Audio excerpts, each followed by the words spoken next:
pokoknya, poinnya, la taghdab, jangan marah. Itu yang besar sekali, jangan marah.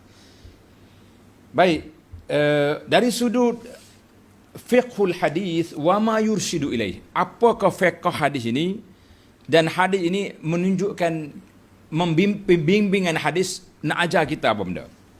Yang pertama, khuluqul muslim, akhlak seorang muslim.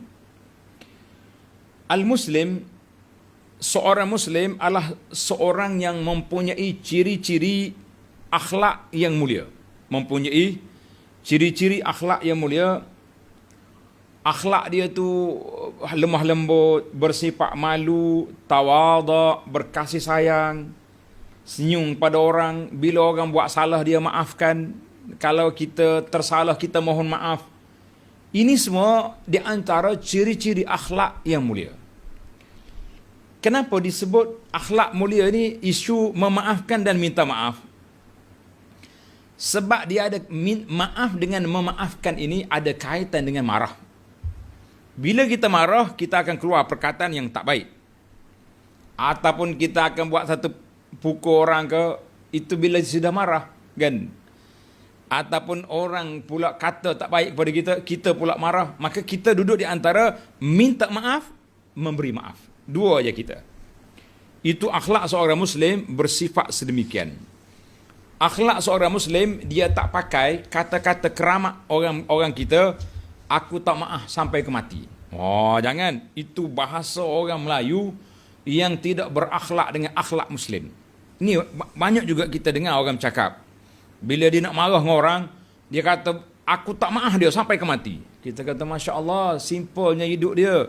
Dia ingat lepas mati itu senang-senang masuk mahkamah. Mahkamah atas dunia ni bebas, boleh je bicara. Nah, kita boleh cari peguam lah, boleh cari macam-macam, boleh buat. Tapi di akhirat esok apa? Dia tak ada di akhirat ni orang nak bela-bela kita, peguam-peguam tak ada. Jangan gurau lah. Kita kalau boleh settle, selesai atas dunia, selesai lah. Tak usah duduk kira di akhirat ni besar sangat. Kita punya kerja buat nanti, banyak lagi huru-hara akhirat yang kita akan lalui. Bukan setakat nak berkelahi dengan kawan kita yang kita balah. Bukan. Maka kita kena ambil bermaaf-maafan di atas dunia ini. Baik. Bila kita nak maaf atas dunia, kita kena utamakan sifat bermaaf-maafan. Sifat bermaaf-maafan itu sangat penting dalam kita hidup di atas dunia. Orang buat salah kita maafkan. Dan kalau kita bersalah, kita minta maaf. Dia dua ya atas dunia ni, tak lebih daripada itu. Yang kedua, para pelajar yang ada kitab tu, tuan-tuan bacalah kitab ni. Hana nak buat ringkasan ya, sebab dia agak panjang. Tapi kita nak habiskan satu kuliah ini dengan kitab ini. Jadi kita tak baca harfian.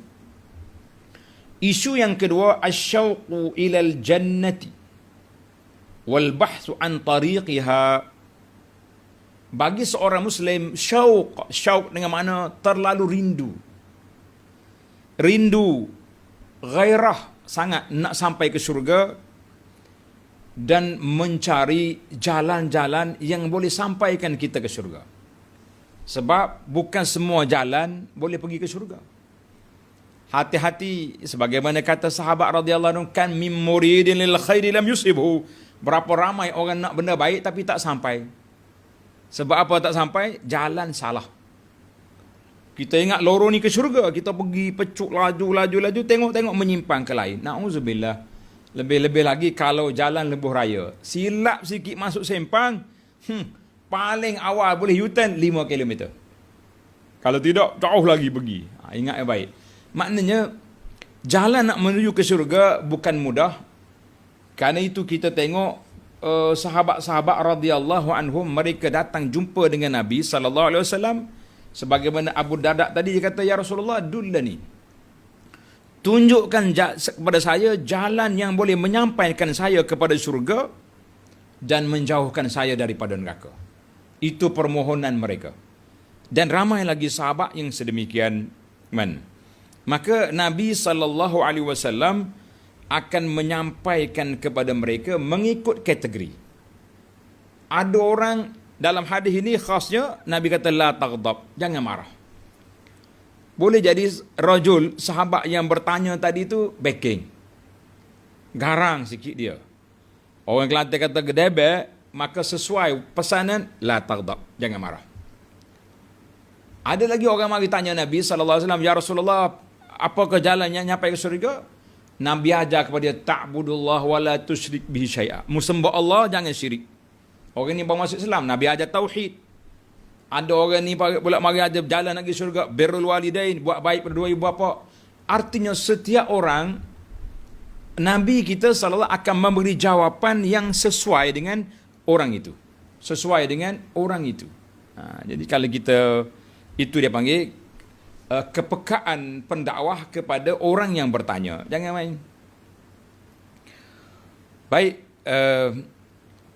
Yang ketiga, al-hulum, kelembutan diri dan jiwa yang kental.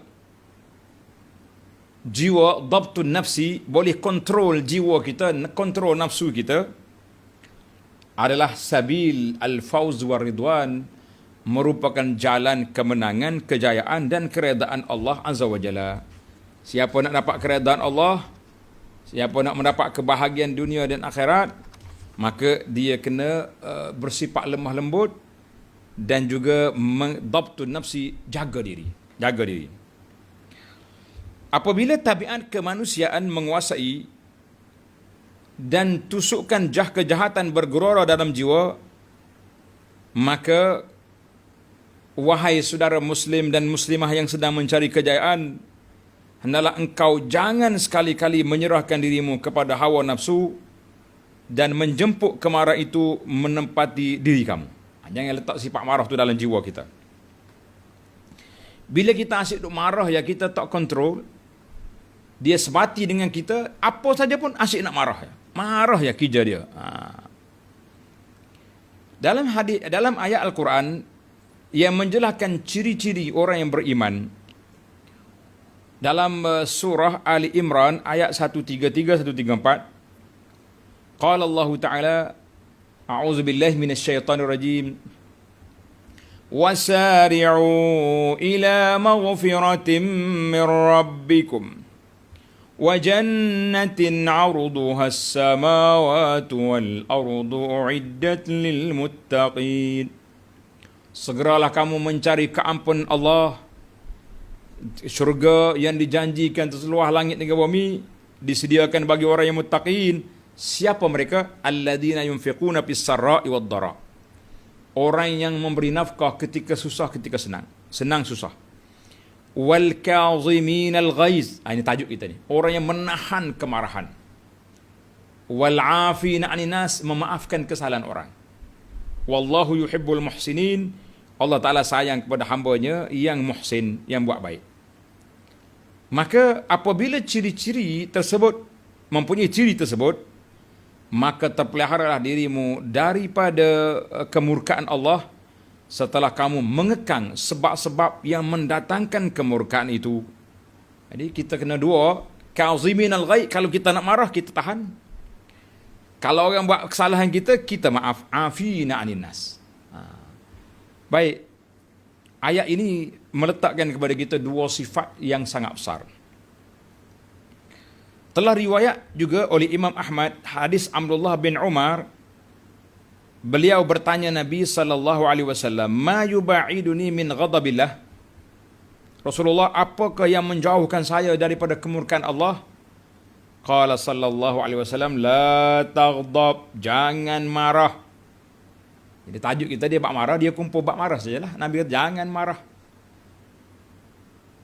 Al-Imam Al-Hasan Al-Basri, seorang ulama tabi'in. Hasan Basri ni ulama tabi'in, dia kata apa? 4 perkara. Tanda tuan-tuan, tulis kata hikman, arba'un man kunna fihi asamahu Allah minasyaitan. Siapa yang memiliki sifat 4 sifat ini, maka Allah pelihara dia daripada syaitan dan mengharamkan ke atasnya api neraka. Maknanya neraka tak akan sentuh dia. Siapa? Yang pertama, sesiapa yang mampu mengawal dirinya ketika marah.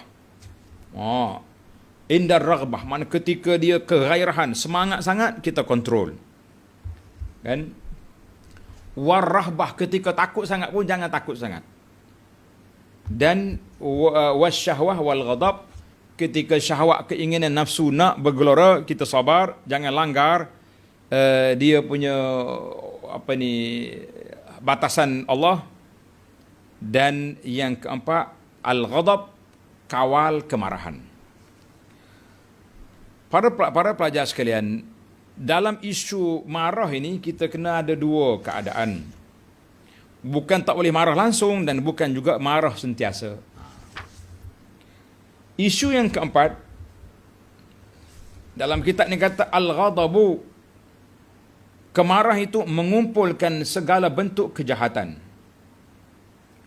Marah ni boleh mengumpulkan sebab-sebab berlakunya kejahatan, keburukan duduk di mana? Duduk di marah. Dan membebaskan diri daripada sifat marah, mengumpulkan kebaikan. Cuba kita renung kepada hadis Nabi SAW ketika ditanya oleh sahabat, Nabi kita kata la taghdab. Tanya lagi la taghdab. Tanya lagi la taghdab. Jangan marah. Itu je Nabi kita ulang.